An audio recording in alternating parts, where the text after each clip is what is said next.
ஊற்றுறேன். வாழைத்தண்டு கூட்டுக்கு ஏன்பா வாழைத்தண்டு கூட்டுக்கு ஒரு 2.5 கரண்டி எண்ணெய் ஊற்றிக்கிறேன். ரொம்ப எண்ணெய் வேணாம், கொஞ்சமாக தான் ஊற்றிக்கிறேன்.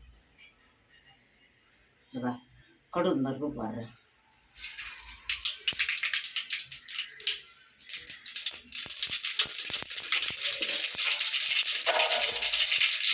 பூண்டு நசுக்கின பூண்டு போடுறேன். நசுக்கின பூண்டு இப்போ வெங்காயம் போடுறேன்ப்பா.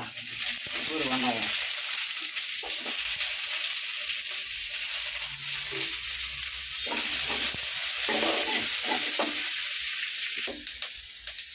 இதப்பா.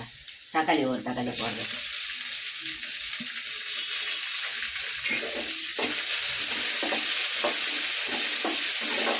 வாழைத்தண்டு கூட்டுக்கு இப்போ நம்ம செய்யறது தோரம் பருப்பு சிறு பருப்பு 2 பருப்பும் போட்டுக்கிறோம். அதுதான் போட்டு கூட்டு பண்ண போகிறோம். வாழைத்தண்டு அரிஞ்சு வச்சுக்கிறோம். தோரம் பருப்பு சிறு பருப்பு போட்டு பண்ணுறீங்களா? ஆமாம், 2ம் போட்டு கூட்டு பண்ணுறேன். சுகர்ப்பா கொஞ்சம் வீட்டு மிளகாத்தூள் தான் போட்டுருக்குறேன். இப்போ வந்து கொஞ்சம் உப்பு போட்டுருக்கேன். இந்த மாதிரி கொஞ்சம் உப்பு, கல் உப்பு. ஆமாம், கல் உப்பு போட்டுக்கலாம்.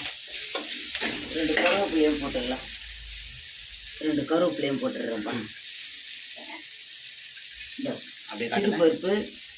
சிறு பருப்பு தோரம் பருப்பு ஊற வச்சுருக்குறோம் கழுவி. அதை இதில் ஊற்றிடலாம்.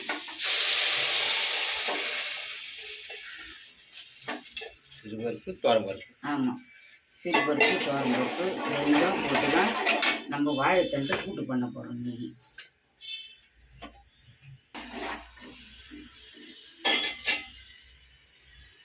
குக்கரில் மாற்றிக்கிறீங்க? ஆமாப்பா, குக்கரில் மாற்றிக்கலாம்.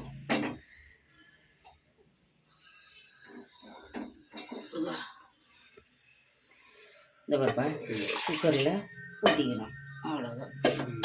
இதில் நம்ம வாழைத்தண்டை போட்டுற வேண்டியது தான்.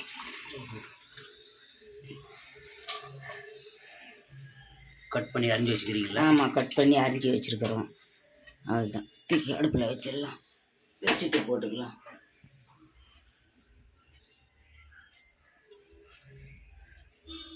போட்டு மூடி விட்டுடலாம். அவ்வளோதான், அப்படியே மூடி விட்டுடலாம். ஒரு 2 விசில் வந்து ஆஃப் பண்ணிடலாம். அவ்வளோதான், அது வேலை ஆயிடுச்சு. இந்த பருப்பா 2 விசில் வந்துச்சுப்பா. இந்த பருப்பா 2 விசில் வந்து ஆஃப் பண்ணிட்டீங்களாம்மா? ஆமாப்பா, 2 விசில் வந்து ஆஃப் பண்ணிட்டேன். இது வாழைத்தண்டு சிறு பருப்பு தோரம் பருப்பு போட்டு கூட்டு பண்ணியிருக்கிறோம். ரெடி ஆகிடுச்சு. அவ்வளோதான், ஆஃப் பண்ண வேண்டியது தான். சிம்பிளாக இருக்குது. ஆமாம், அவ்வளோதான். நல்லாயிருக்கும். ஒரு கார குழம்புக்கெலாம் தொட்டு சாப்பிட்றதுக்கு நல்லாயிருக்கும். இந்த மூடியெல்லாம் அவ்வளோதான், அது வேலை முடிஞ்சிச்சு. ஆஃப் பண்ணிடலாம். ஆஃப் பண்ணிடலாமா? அவ்வளோதான்.